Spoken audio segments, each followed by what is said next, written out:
काश्मीर पहलगाम रे सीमापार आतंकवादी संहार लीला पर मुहांमुही स्थिति रे भारत पाकिस्तान को पाने देवाकू बड़ भारत लगाई। पहलगाम रे बर्बरचित आक्रमण पर बड़ एक्शन पाई प्रस्तुत होउछि ब्लूप्रिंट।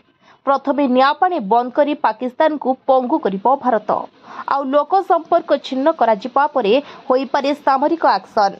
भारत बड़ पदक्षेप नहीं आज समस्त पाकिस्तानी भिसा रद्द करिछे आउ 72 घंटा भितर भारत छाड़िबा को पाकिस्तान को निर्देश दिया जायछि। सेहिपरि सिंधु जल चुक्ति उपरे रोक लगाई भारत माने रक्त और पानी गोटे समय बहिब नाही बोली चेताई देछि नुआ दिल्ली। अटारी बॉर्डर बंद होइथिबा बेले सेठारे रद्द होइछि सब कार्यक्रम। सेहिपरि तीन सेना को सतर्क रहिबा को निर्देश देछि भारत। सेपटे पाकिस्तान रे थिबा भारतीय दूतावास को कमिबे कर्मचारी 55 बदल रे एणिकी 30 जन कर्मचारी काम करिवे। तेरे भारतर एक्शन पर एबे थरहर हेलानी पाकिस्तान।